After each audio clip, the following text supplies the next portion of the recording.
And I'm an addict. And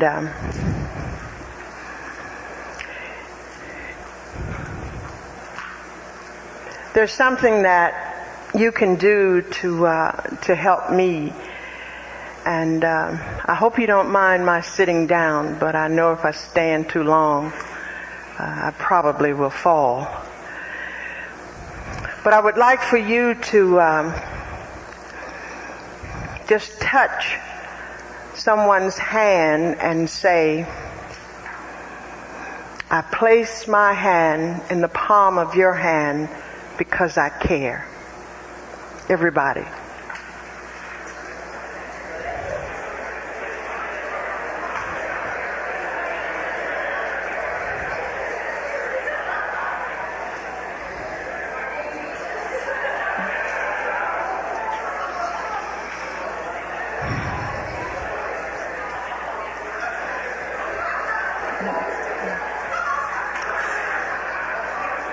Thank you.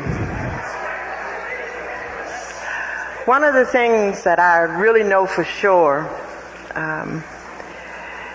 is that I wanted love.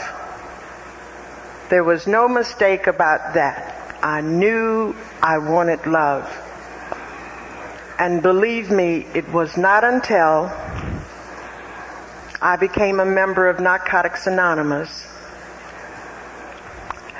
that not only did I receive love, but I understood love for the first time in my life. And it was like really nothing that you can describe. You have to experience it. I was a child born to man and woman. I thought happily married. I was one of 7 children, and we lived in a small country town in Maryland, and we did basically the same thing every day. We went to school, we went to church, and we stayed home a lot. And I thought for 19 years that was all we were going to ever do. And I know for me, certain things had to happen in my life in order for things to change.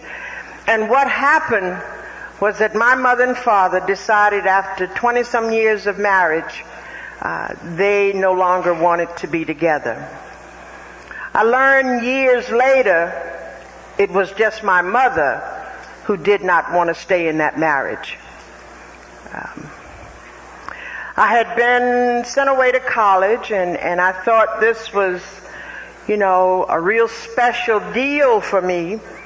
But when I called home to find out who was going to pick me up, my father came, and my mother has always been the controller. She took care of everything. And when Dad picked me up, I said, "Where's Mama?" And he said, "We'll talk about it." Well, we never did talk about it. I got home, and the other siblings told me my mother had left. And probably I'm maybe one of a few. I was so glad my mother was gone, I did not know what to do. She was that kind of person that, she would whip my ass 7 days a week. I never did anything right. She told me I was going to be nothing and have a house full of kids. My mother used to say some things to me that was unbelievable. So I was glad she had left. And I got to do the one thing that I had wanted to do for so long. And that was to go to a joint in a place called Waldorf, Maryland, and have a drink and dance all night long. And that's exactly what I did at 19. I had the best time that I thought anybody could possibly have. And there were a lot of other people there, and this place was not one that you would want to talk about because it was just a big old cement building with a lot of other drunks like myself. We had a 3-piece band and a lot of those slot machines, and baby, I wailed all night long. And I said, this is the way to do it.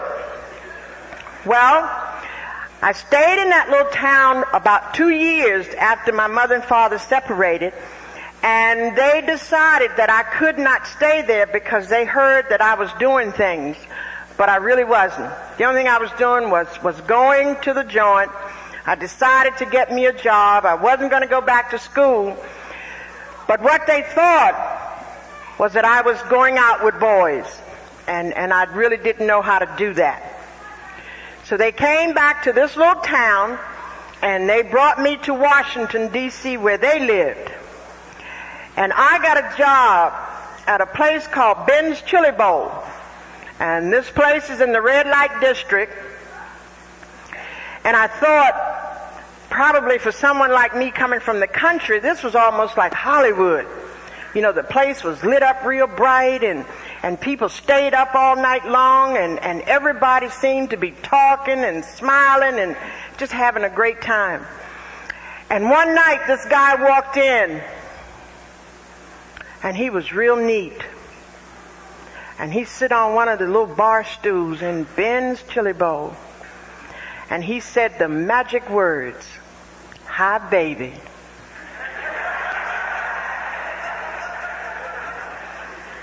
That's been the story of my life.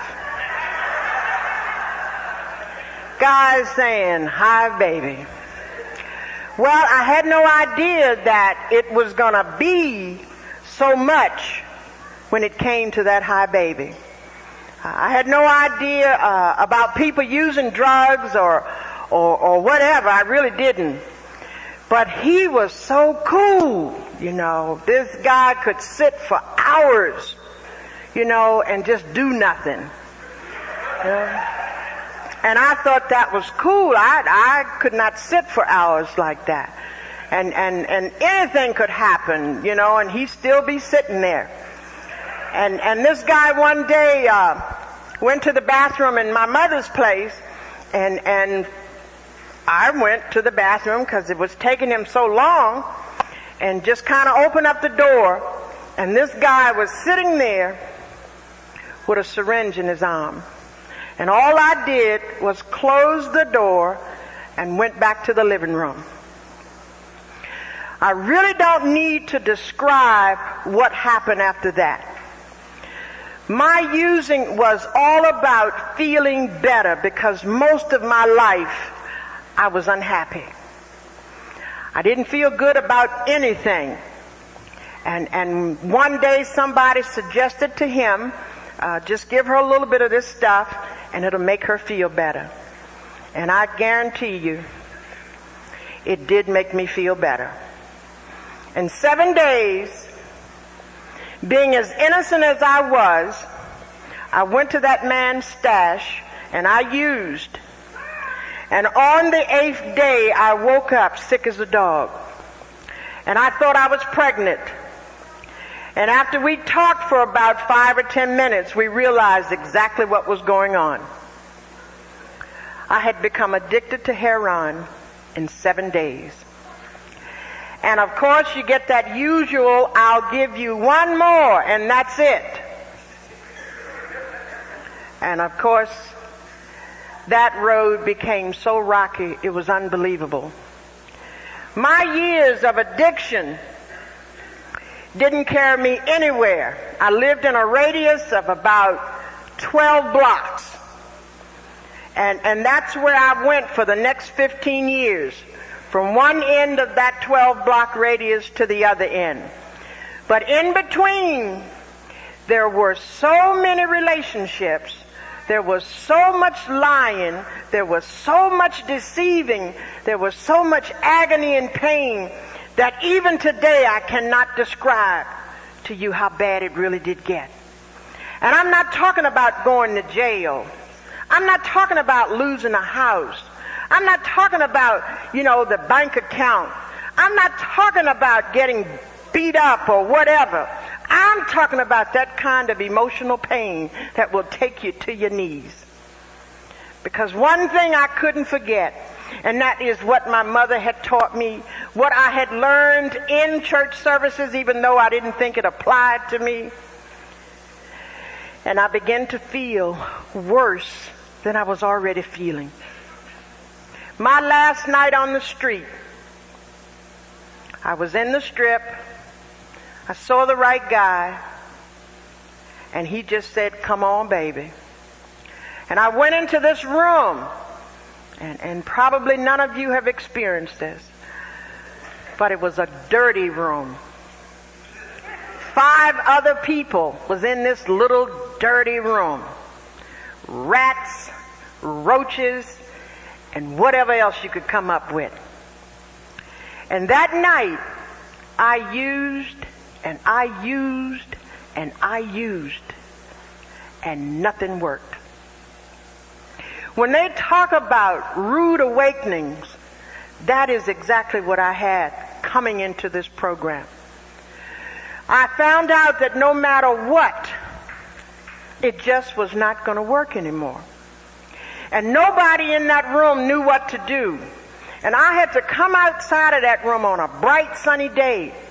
And for the first time in my life, I got honest. I knew that I was in trouble and I needed to get some help. Believe me, it wasn't like I hadn't been to other mental institutions, because I had. Everyone in Washington, D.C. area. I either went there after a suicide bit, or I would go to my gastrologist. You know how we are. We get real big and large at sometimes. And I went to his office and told him how bad my stomach was hurting. I got admitted that day, and in 2 days I was on a psych unit. I don't know why. Nobody ever told me. But I would get admitted to hospitals no matter what. And people were real kind to me, and it was like they understood, but they really didn't understand. For years, I looked for answers. I went to a private doctor, who finally one day said to me, "Girl, I got the place for you." And I said, "Thank God." And he sent me to a methadone clinic. And I got more pain. And I don't know about anybody else, but I have a tolerance that's unbelievable. I was on 150 milligrams of methadone. And guess what? It didn't work either. My addiction has not been a question to me. I understood from the very first time that I used that I was doing something wrong. I knew no matter what, coming from me, I just didn't have the words, I didn't have the thoughts, I didn't know what to do, and guess what? In all of this madness, I did not know how to talk. My mother had taught me years ago, speak when you're spoken to, come when you're called, otherwise just go sit in the corner, little girl. So I did not know how to communicate with people. I did not know how to tell anybody that I was in trouble. But that particular day, I made a decision. And I went to a mental institution that I had already been in 3 times. And they had a program there called Last Renaissance. And these people met me at the door. And the first thing that they wanted was my pocketbook. And I said, "Why?" But I know now why, because it was full of dope, and they knew me better than I knew myself. And they told me to go sit in this corner, in this chair, and in that corner there was a sign that said, "Don't blow this chance." And they made me sit there for eight long hours. And I thought, and I thought, and I thought. And my life just kind of like flashed in front of me. The pain that I felt sitting in that chair. When they decided to interview me, they did not have to ask me any questions. I was on bending knees begging these people, would they please help me? And the only thing they said is, "Carmelita, you can do this, but you got to get up. You got to get up. You got to get up." And I didn't have no idea what they were talking about. But all my life, I had never been able to get up. I'm that kind of addict that will sit and stew and brew and complain and whine and cry and blame everybody else. I didn't understand that all this that was happening to me, I had set myself up for it. But they just told me, Carmelita, you got to get up. And one day after being in that program, somebody told me, she said, you got to get up off your ass and do something. And I said, thank God. Now what do I do? What do you do with a 35-year-old woman having 2 kids out of wedlock, having a little husband somewhere? Even today, I don't know where that child is. He was so cute though, and I thought I'd do something different. And God knows the numerous relationships. And I am someone who have no problem with telling you the truth because I want to be free. So when the men ran out, yes, the women came next. And I did whatever I had to do just to get out of bed in the morning. Maybe there's one thing I did during my years of addiction, and that was I did work. My mother told me I was going to have to take care of me, and I have never had anyone to take care of me. So I went to work. And I was the kind of person who knew what people to get hooked up with. But this program told me that I could get up and do something with my life. I don't know if there's any other description that I can give you other than the fact that I was an unfit mother,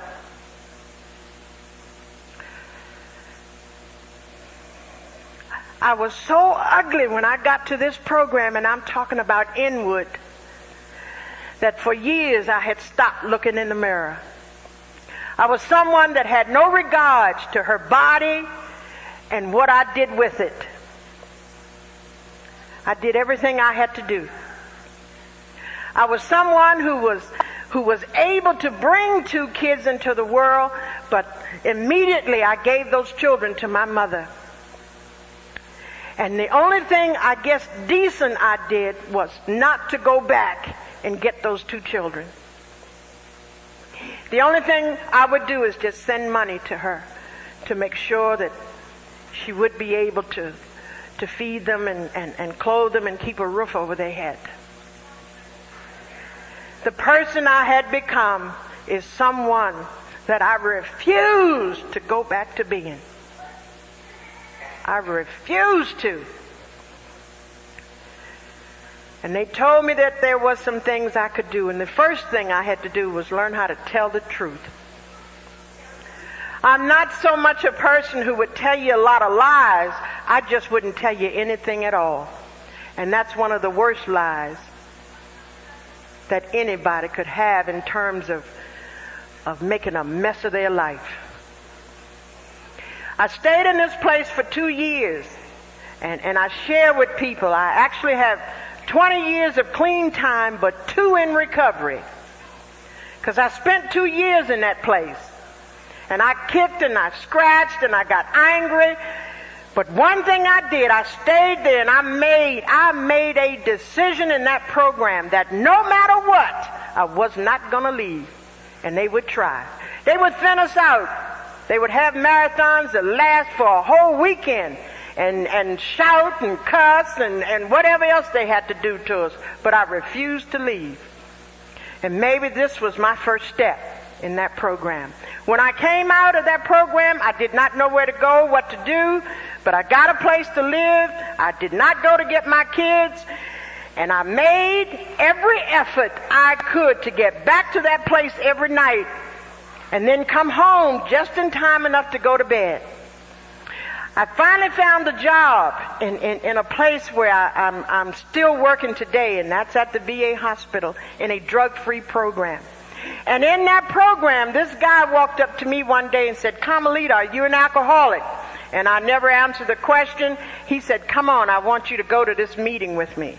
And yes, I walked into the doors of Alcoholics Anonymous. And I I do not hide that. That is my recovery. That is my story. And I will tell each and every one of you the truth. Thank God for AA, because I would have never gotten NA. And in those days back there, we learned how to do one thing in meetings, to shut up and listen. And they had no problem about telling you. Where I come from, they speak it. You know, like, shut the fuck up. When I walked in this meeting, there was a very, very neat person, and he looked like God himself. And he said, welcome. Would you like to have a cup of coffee? He said, have a seat right over here, and the meeting's going to start in a few minutes. And I'm going to tell you, folk, when I walked in that place, I felt safe. I knew for 1 hour nothing was going to happen to me. People shared and they did whatever. All I heard at that meeting was to keep coming back. And that's what I did. I was a desperate woman. There was no place else for me to go. There was nobody else to talk to. So I just kept going back to that meeting. And one day, a guy in that meeting said to me, Carmelita, we want you to go to this meeting over here in Southeast Washington. And I didn't know why. But I kind of knew that I needed to follow some direction. So I went to that meeting. And in that meeting is where I found my sponsor. And what happened was that they called on me, and I didn't know anything about really sharing in meetings. I'd been there for a while. So I talked about my mother, my father. I talked about the kids. I talked about Lottie, Dottie, and everybody.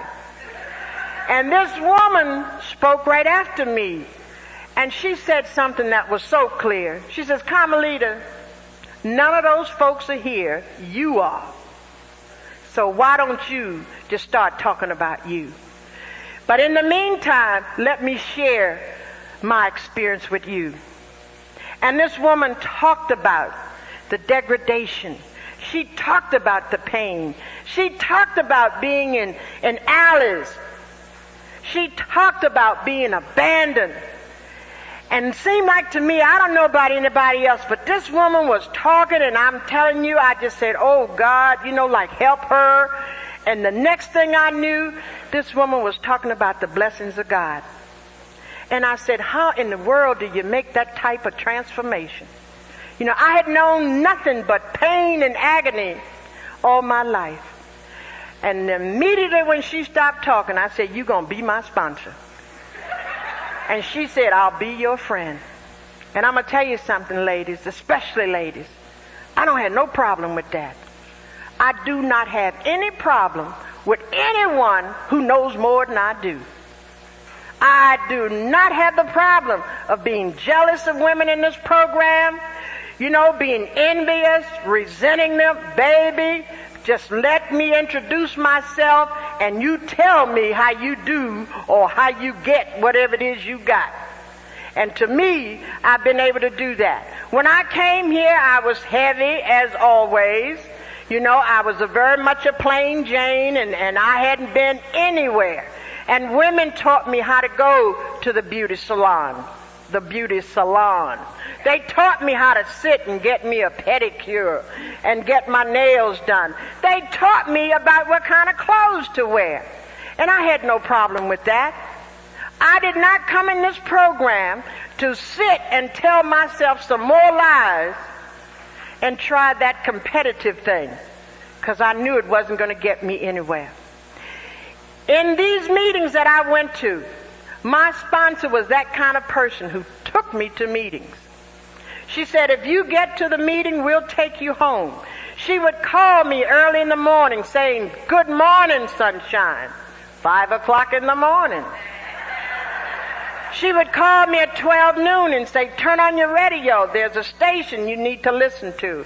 There was a 15-minute prayer service. She'd call me at 4:30 and she said, I'll meet you in the exact meeting.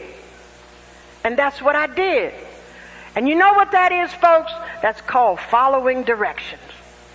I don't understand a lot of times people in Narcotics Anonymous. I did not know where the hell I was going, so why was I going to keep on telling myself what to do?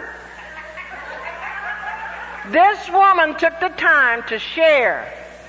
And then she got real busy with me and told me what to do. And I still don't have a problem with that today. She has not ever lied to me. She told me, baby, you're no longer a hot tomato, so you can just kind of sit still in these meetings and you can listen and we can get to work. The most amazing thing for me in this program was being introduced to a new way of life.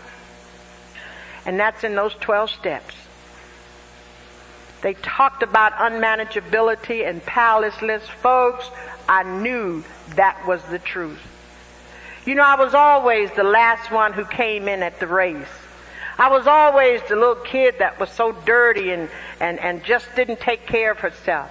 I understood unmanageability. I didn't know what to do and where to go with myself. I don't know about anybody else, but when I did my inventory, and I did it on relationships, that was the beginning, and I ran out of paper. And I'm going to tell you something. The only way you're going to get to know about you, you're going to have to put it on paper. And I don't sit up in meetings and suggest you write it. God damn it, write it. Because that's what the books say to do. In this program, there are too many of us putting in hours. Read the book.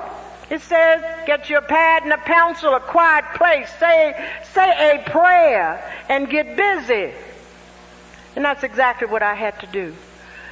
The second step was not questionable. I had been in too many mental institutions. And there was never, ever a question. And you know what? I never asked anybody to let me out. They talk about the third step, and I know a lot of people have said in meetings, I don't want to hear that God thing.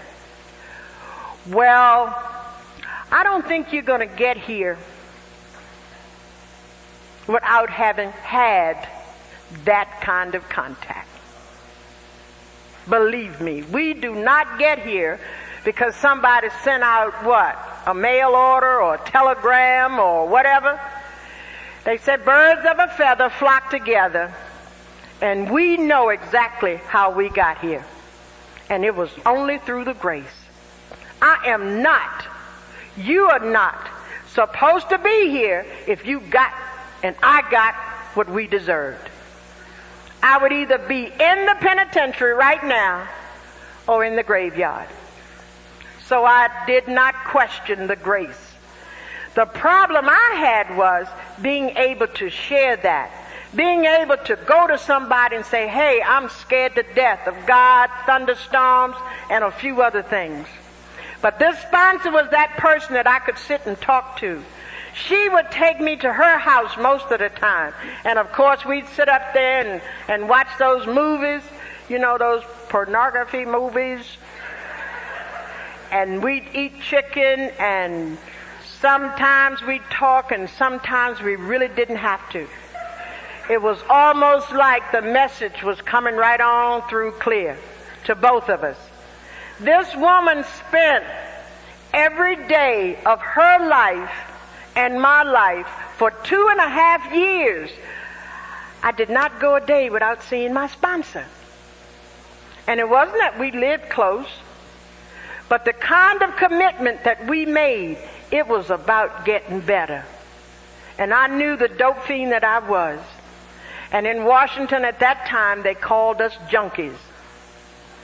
And believe me, that is the name of the story.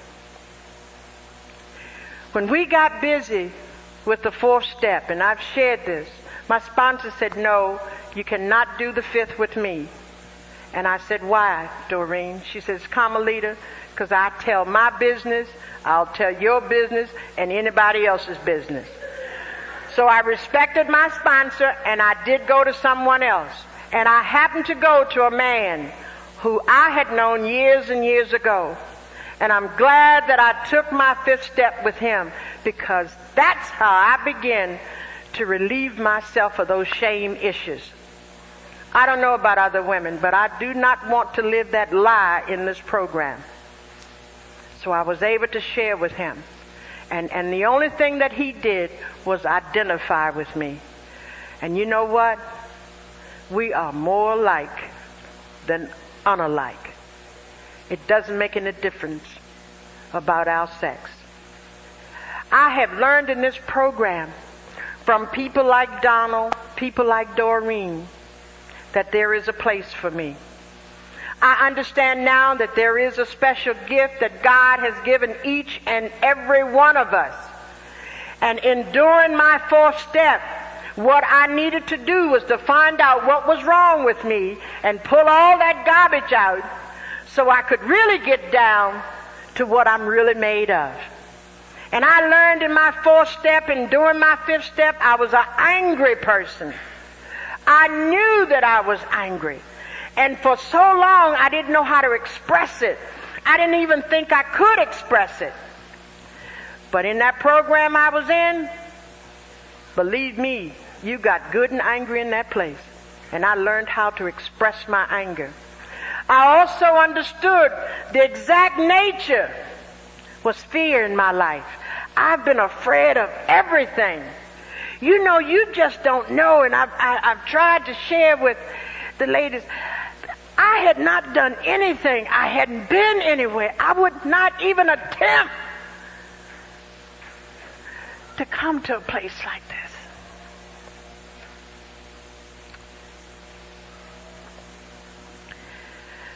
But in this program, they allow you to grow a little bit at a time. When I began to own my character defects,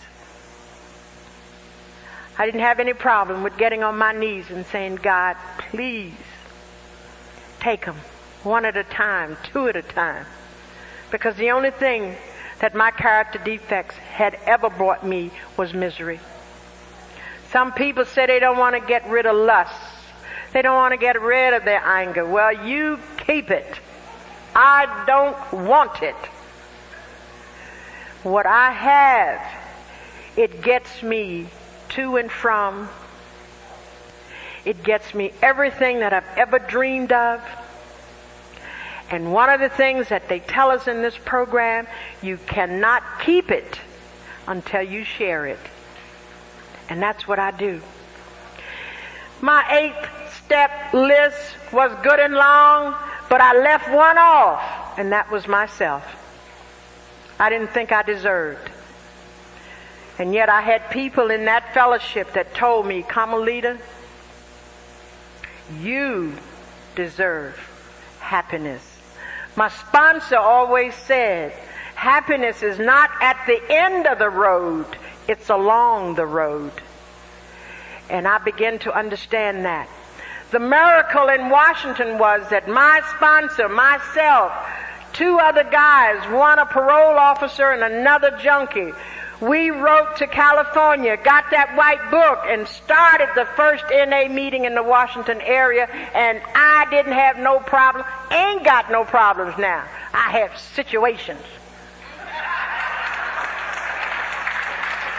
I can find a solution no matter what, because they allow us the freedom in these rooms to talk about it, to say exactly what we want to say. And I realized years ago when I tried to talk properly and say the right words, it did not work. And there were some things that I needed to say the way I felt. And when I was able to do that, that was the beginning of that process of becoming free. One thing about making amends, my sponsor told me was real important. Please, do not get up out of this meeting and walk out this door and say to somebody, I'm sorry. First of all, I've been sorry all my life, so I know they don't want to hear that. The other thing is I was told that God is in charge and He will put you where He wants you to be in time to make your amends. My mother and father, both separated, but I had contact with each and every one of them. And I was given the opportunity to make amends to my father and my mother. I owed my father apologies because he had always loved me. He had always cared for me. He was the one person that took me into his arms. The one. My mother was a woman who I found out later on loved me, but I just didn't love her way of showing me. And she worked herself to death. But as this program would have it, my father died after I was here about 5 or 6 years. And I was in touch with the members in this program, and all I had to do was pick up the telephone. Somebody was at that hospital in 15 minutes, and the one thing that I needed more than anything else was to go to a meeting. Because my father had said to me, lying there in that bed, "Carmelita, I want to go home." And he had a massive heart attack. And that was okay, because God took him home. A few years after my father died, my mother was very ill. And they did this triple bypass, and I went to the hospital to see her, and I thought sure she was getting better. And this was a Sunday morning. Out of the 7 kids, I'm the one there again. And my mother said to me, "Carmelita, I'm tired." And they put her back in her bed. And by the time I got to a meeting, they called to say, "Your mother has passed." There was no need for tears, folks. After each parent died, a grandson was born. I understand God takes, but he also gives. And he gave me another chance, not to be a mother, but to be the best grandmother any of you will ever meet. And I know that. I was there when each child was born. I was the first one to receive them in my hands because my daughters had cesarean sections. And every day that they're in my life, they have brought me nothing else but joy. And those kids, when they get up in the morning, if they're with me, the first thing they say is, "Grandma, I love you." One of the younger ones called me Gramps. I love you. And that's almost like gold in the bank. I really, really appreciate that. In this program, it's for us to open up our eyes and see the whole picture. And I know today that my road to being a person and then to be a junkie and then to be a recovering addict was exactly what it was supposed to be.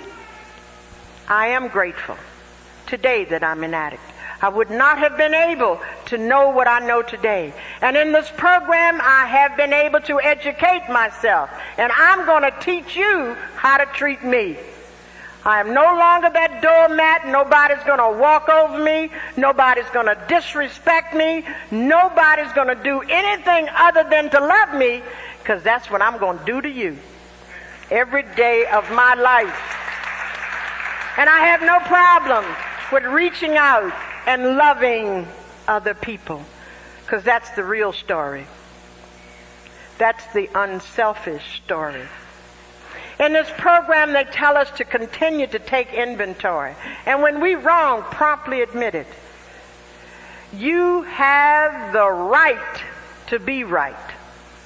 I've known a few people who were dead right.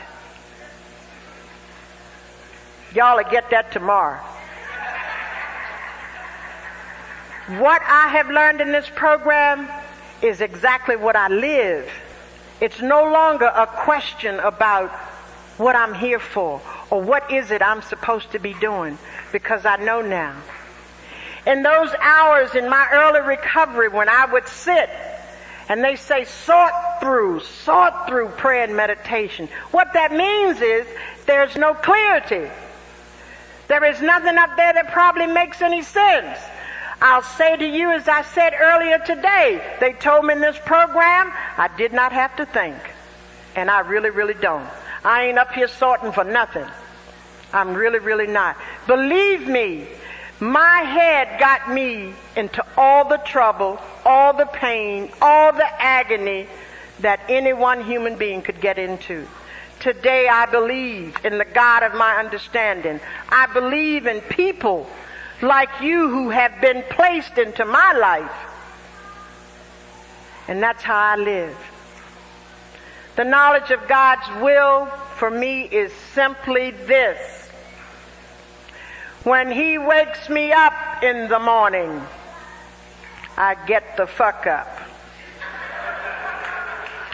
No matter how bad the pain is, no matter what my thoughts might be, I get up and I get busy with that day that he has given me. Clean, brand new, and unused. And it's up to me what I want to do with it.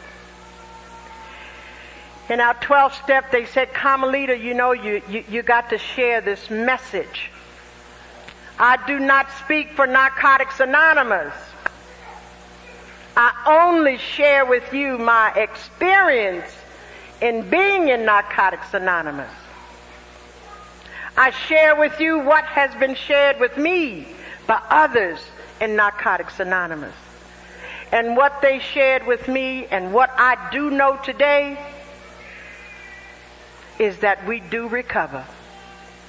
And my sponsor said to me, when you know that you know that you know that you know, you about a knowing ass. And that's exactly where I am today. I no longer consider myself unfit, undeserving, or any of those things. I know today that there is a place for me, and I'm going to do all that I can in giving back this gift that God gave me in what I do. I do not believe that we sit around here and we talk gratitude. We have to do gratitude. And I want to share this with you in this area. This committee, I don't even know how to describe their hospitality. I have not had to worry about anything.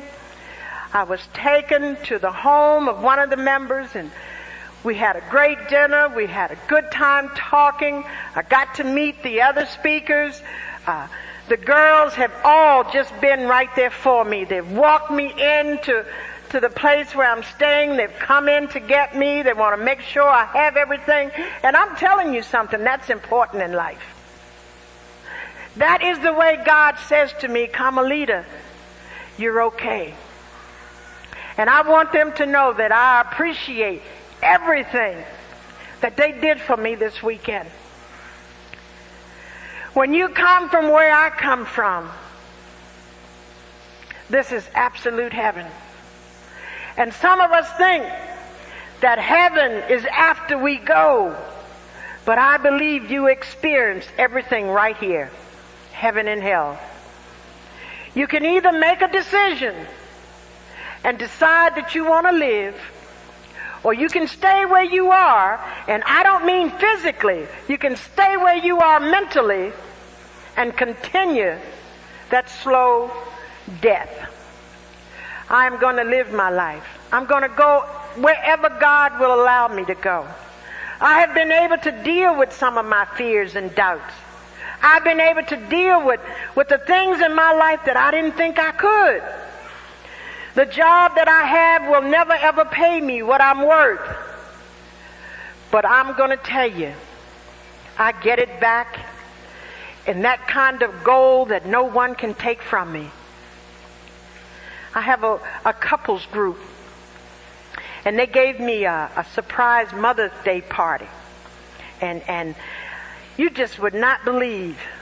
They even had my family there, and I didn't know they even knew my family. And they had all kinds of little gifts. But two in particular was like a sunshine and a moon, and they were this bright yellow colors. And I said, this is what I will have every day to look at while I'm on this job. Because when that moment comes through that is not quite so comfortable for me, all I have to do is look. And they gave me a beautiful plaque that said, Mother is another word for love. Those are the things that bring me gratification. You know, when I was 50 years old, I'd been hanging out with this bunch of guys and girls, and on my birthday they had dinner, and we were in this great apartment, and there was white carpet on the floor, and man, I mean, it was terrific. And around about 10 o'clock, somebody reached over to turn the light down low, And honey, out walked one of those gorgeous men and said, "I'm yours for tonight." Honey, he was so fine. I enjoyed it. I never left the building now. Don't think bad of me. But what I'm talking about is life is just beginning. And that's what this is all about. We don't come in here to be sad sacks. You know, we don't come in here to be cutting up everybody and ignoring one another, being disrespectful. You know how some of us are. We will sass, how they say that character, sass, how you say that? Yeah. We'll do that to one another. And for no reason, because you know what? When you do it to somebody else, it comes back just the way you put it out. So I look for the good in everybody. Even people who are in meetings talking and walking and whatever they be doing. You know, I still can find something good about them. I don't want to be like that. That's the message. This is the program that I was waiting for all my life. And I want you all to know that this has been a great weekend for me. This has really been a great weekend. That there has been nothing but good things. You know, some of you may not know it, but I go to a lot of conventions. Years and years ago when I went down in Miami, somebody, you know, took care of the expenses and all that for me, and it was my first world convention. And I took pictures and I realized certain things were happening with me because I put on my bathing suit and I laid out on the beach and one of my dreams was to get close to the ocean. It's just something about the ocean. And I knew God had sent me there. And what happened was I was in the hospitality suite and the phone, somebody come out and said, "Carmelita, there's a call for you." And I said, "Oh my God, something has happened to my kids." Because I didn't know anybody in Florida. And the guy who talked to me over the phone, he said, "Carmelita, will you share at our opening meeting?" And I said, "What?" You know, you don't know what to say. So by the time I got through rolling my hands and figuring it out, he had come all the way up to the hospitality suite and said, "Come on, we're getting ready to get started." And I'm going to tell you something. At that very moment, I was absolutely, I just stood there and I did not know what to do. So what I did share was what had happened the very day that I came to Florida. I went to the airport in Washington, and Brother Rick and I, you know, we were there and getting ready to get on the plane, and they notified everybody that there was a bomb threat. And they went somewhere in there and they came out with this bomb, you know, and said, you know, "Okay, you know, you can get on the plane now." So we get on the plane and of course, you know, I'm the one that needed the bag and the prayers and everything. And when we were landing in Florida, they had the worst thunderstorm. And lightning had hit the tower. So they said we had to circle or whatever and, you know, come in. And I'm saying, "God, what are you doing?" And then after we finally landed and they carried me to this place where we were going to stay, and they had a dog in this place the size of a pony. And I don't like animals at all. I don't have cats and dogs in my house. And I kept saying to myself, what is going on here? And then when they asked me to speak at this opening, I said to folks, you know, I really don't know what to say. And I didn't. But I did the one thing that I know how to do.